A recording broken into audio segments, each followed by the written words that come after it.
O desejado de todas as nações. Capítulo 49. Na festa dos tabernáculos. Este capítulo se baseia em João capítulo 7, versos 1 a 15 e versos 37 a 39.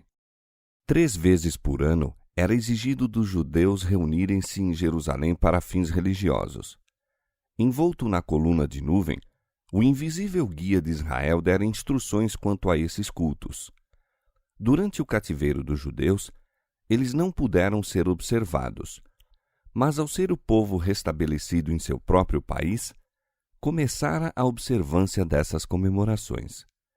Era o desígnio de Deus que esses aniversários o trouxessem à mente do povo. Com poucas exceções, porém, os sacerdotes e guias da nação haviam perdido de vista esse objetivo. Aquele que ordenara essas assembleias nacionais e lhes compreendia o significado, testemunhava a deturpação das mesmas. A festa dos tabernáculos era a reunião final do ano. Era desígnio de Deus que, por essa ocasião, o povo refletisse em sua bondade e misericórdia. Toda a terra estivera sob sua direção, recebendo suas bênçãos. Dia e noite permanecera sobre ela o seu cuidado. O sol e a chuva tinham feito com que o solo produzisse frutos. Dos vales e planícies da Palestina tinham sido recolhidas as messes. Apanhadas as azeitonas, armazenara-se o precioso azeite. A palmeira tinha oferecido sua contribuição. Os purpúreos cachos da videira haviam sido comprimidos no lagar. A festa continuava por 7 dias, e para a celebração da mesma, os habitantes da Palestina, bem como muitos de outras terras, deixavam sua casa e iam ter a Jerusalém. Iam de toda a parte, levando consigo um testemunho do regozijo que os animava. Velhos e moços, ricos e pobres, todos levavam alguma dádiva como tributo de gratidão àquele que lhes coroara o ano com sua bondade e lhes dera a abundância. Tudo quanto podia alegrar a vista e dar expressão ao contentamento geral era levado das matas. A cidade apresentava o aspecto de uma linda floresta. Essa festa não era somente a ação de graças pela colheita, mas uma celebração do protetor cuidado de Deus sobre Israel no deserto. Para comemorar sua vida em tendas, os israelitas durante a festa habitavam em cabanas ou tabernáculos de ramos verdes. Essas cabanas eram erguidas nas ruas, nos pátios do templo ou nos telhados das casas. As colinas e vales em torno de Jerusalém achavam-se também bordados com essas habitações de folhas e pululantes de gente. Com hinos sagrados e ações de graças, celebravam os adoradores essa ocasião. Pouco antes da festa vinha o dia da expiação, quando, depois de confessados os pecados, se declarava o povo em paz com o céu. Assim se preparava o caminho para o regozijo da festa. Louvai ao Senhor, porque Ele é bom, porque a sua benignidade é para sempre. Salmo 106, verso 1. Eram as palavras que se erguiam triunfalmente, ao passo que toda espécie de música, de mistura com aclamações de hosanas, acompanhavam o unido canto. O templo era o centro da alegria geral. Ali se achava a pompa das cerimônias sacrificais. Ali, enfileirados de ambos os lados da escada de branco mármore do sagrado edifício, dirigia o coro dos levitas o serviço do cântico. A multidão de adoradores, agitando ramos de palma e murta, unia sua voz aos acordes e repetia o coro. E, novamente, a melodia era cantada por vozes próximas e distantes, até que as circundantes colinas ressoavam todas o louvor. À noite, o templo e o pátio refugiam de luzes artificiais. A música, o agitar dos ramos de palmeira, os alegres hosanas, o grande ajuntamento de povo sobre o qual se espargia a luz irradiada das lanternas suspensas, os paramentos dos sacerdotes e a majestade das cerimônias combinavam-se para tornar a cena profundamente impressiva aos espectadores. No entanto, a mais impressionante cerimônia da festa, que mais júbilo produzia, era a que comemorava o acontecimento da peregrinação no deserto. Aos primeiros raios da aurora, os sacerdotes faziam soar longa e penetrantemente as trombetas de prata, e as trombetas, em resposta, e as alegres aclamações do povo de suas cabanas, ecoando por montes e vales, saudavam o dia da festa. Então o sacerdote tirava das correntes do cedrom uma ânfora de água e, erguendo-a enquanto as trombetas soavam, subia ao compasso da música os amplos degraus do templo com andar lento e cadenciado, cantando, entretanto, os nossos pés estão dentro das tuas portas, ó Jerusalém. Salmo 122, verso 2. Levava o cântaro ao altar que ocupava posição central no pátio dos sacerdotes. Ali se achavam 2 bacias de prata, tendo um sacerdote junto de cada uma. A ânfora de água era despejada numa e uma de vinho noutra, e o conteúdo de ambas corria por um tubo que ia dar no cedrom e ter ao mar morto. Essa apresentação de água consagrada representava a fonte que, ao mando de Deus, brotara da rocha para saciar a sede dos filhos de Israel. Então irrompiam os jubilosos assentos. Eis que o Senhor Jeová é a minha força e o meu cântico. Com alegria tirareis águas das fontes da salvação. Isaías capítulo 12, versos 2 e 3. Quando os filhos de José faziam seus preparativos para assistir à festa dos tabernáculos, viram que Cristo não dava nenhum passo que lhe indicasse a intenção de a ela assistir. Observavam-no com ansiedade. Desde a cura de Betesda, ele não concorrera mais às reuniões nacionais. Para evitar inúteis conflitos com os chefes em Jerusalém, restringira seus labores à Galiléia. Seu aparente desprezo das grandes assembleias religiosas e a inimizade para com ele manifestada pelos sacerdotes e rabis eram causa de perplexidade para os que o rodeavam, mesmo os próprios discípulos e parentes. Acentuar em seus ensinos as bênçãos da obediência à lei de Deus, e não obstante, parecia ele próprio ser indiferente ao serviço divinamente estabelecido. O misturar-se com publicanos e outros de má reputação, seu menosprezo pelas observâncias dos rabis e a liberdade com que punha de lado as exigências tradicionais quanto ao sábado, tudo parecendo colocá-lo em antagonismo com as autoridades religiosas, excitava muita indagação. Seus irmãos pensavam ser um erro de sua parte alienar de si os grandes e doutos da nação. Achavam que esses homens deviam ter razão e que era erro de Jesus colocar-se em oposição aos mesmos.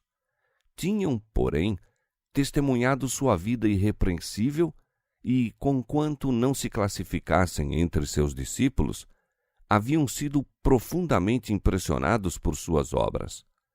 A popularidade dele na Galiléia aprazia-lhes as ambições. Ainda esperavam que desse um testemunho de poder que levasse os fariseus a ver que era o que pretendia ser. Que seria se ele fosse o Messias, o príncipe de Israel? Nutriam esse pensamento com ufana satisfação.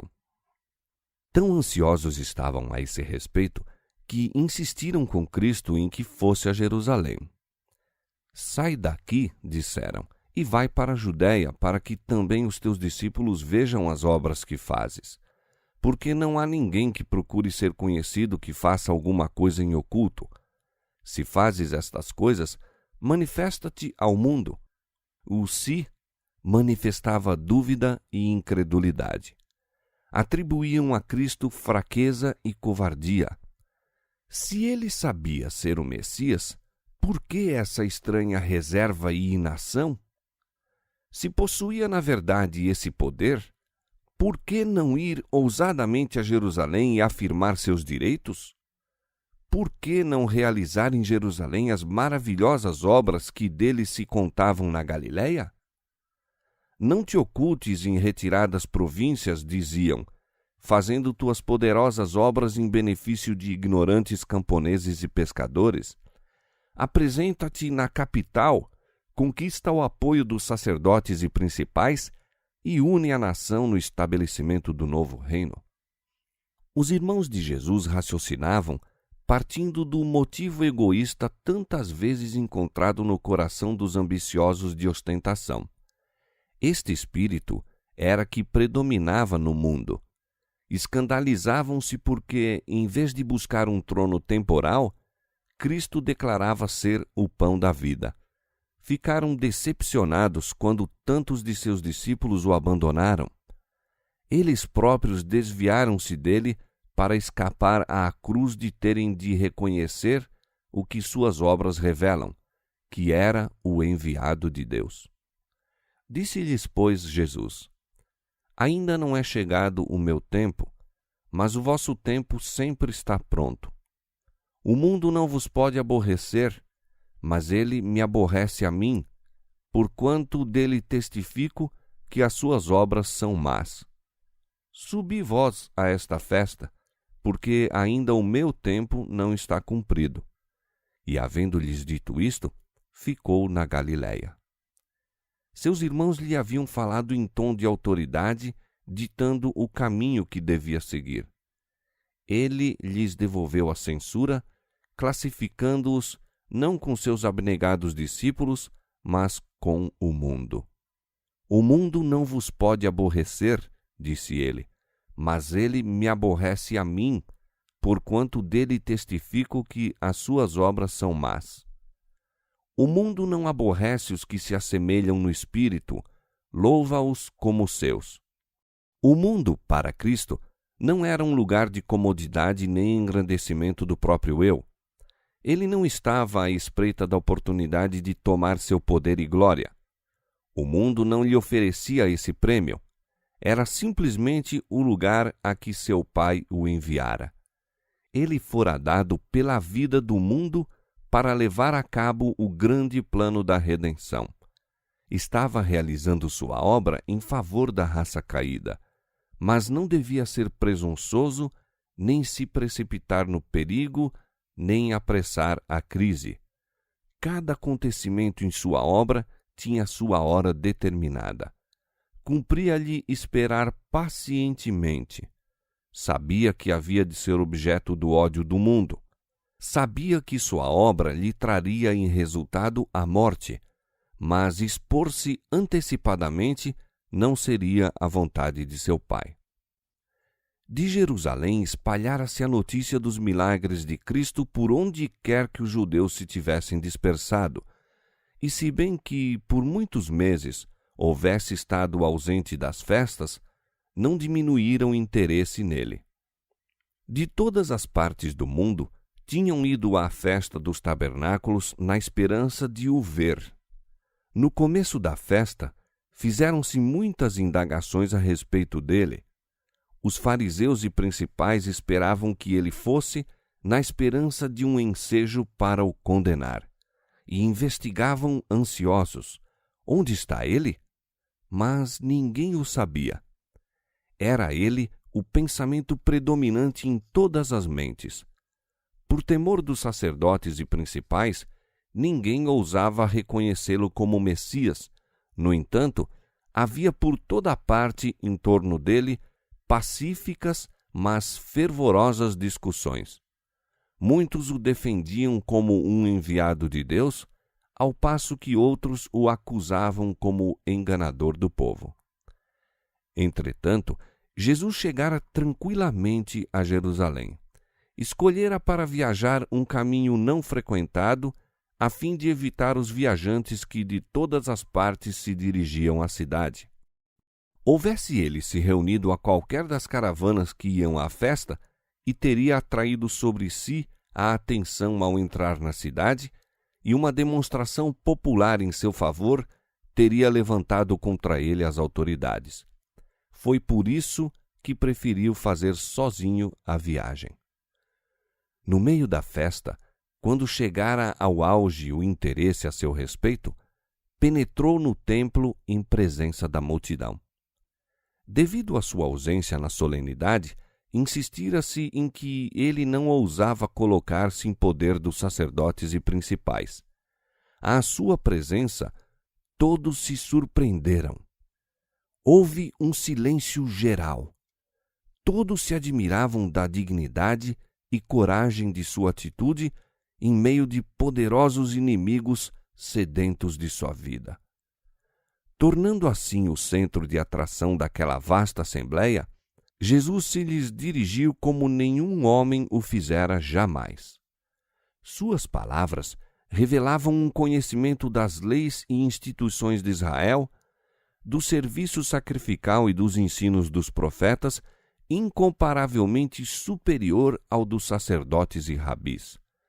Abriu passagem através das barreiras do formalismo e das tradições. As cenas da vida futura pareciam desenroladas diante dele. Como alguém que contemplava o invisível, falou com positiva autoridade acerca do terreno e do celestial, do humano e do divino. Suas palavras eram claríssimas e convincentes. E outra vez, como em Cafarnaum, o povo ficou atônito de sua doutrina, porque a sua palavra era com autoridade. Lucas capítulo 4, verso 32. Sob uma série de parábolas, advertiu seus ouvintes da calamidade que seguiria a todo aquele que rejeitasse as bênçãos que viera trazer-lhes. Havia-lhes dado todas as provas possíveis de que viera de Deus e fizera todos os esforços possíveis para os levar ao arrependimento. Não queria ser rejeitado e assassinado por sua própria nação, caso a pudesse salvar da culpa de tal ato. Todos se maravilhavam de seu conhecimento da lei e das profecias, e transmitia-se de uns para os outros a pergunta: como sabe este letras, não as tendo aprendido? Ninguém era considerado apto para ser mestre religioso, a menos que houvesse estudado nas escolas dos rabinos, e tanto Jesus como João Batista foram representados como ignorantes, porque não receberam esse preparo. Os que os ouviam se espantavam do conhecimento que tinham das Escrituras, não as tendo aprendido. Dos homens, é verdade que não o tinham, mas o Deus do céu era seu mestre, e dele receberam a mais elevada espécie de sabedoria. Quando Jesus falava no pátio do templo, o povo achava-se como fascinado. Os próprios que mais violentos eram contra ele sentiram-se impotentes para lhe fazer qualquer mal. No momento, todos os outros interesses eram esquecidos. Dia após dia, ensinou ele ao povo até o último, o grande dia da festa. A manhã desse dia encontrou a multidão fatigada do longo período de festividades. De repente, Jesus ergueu a voz em acentos que retumbaram através dos pátios do templo. Se alguém tem sede, venha a mim e beba. Quem crê em mim, como diz a Escritura, rios de água viva correrão de seu ventre. O estado do povo tornou esse apelo deveras eficaz. Estiveram eles empenhados em contínua cena de pompa e festividade, os olhos ofuscados com luzes e cores, e os ouvidos deleitados com a mais preciosa música.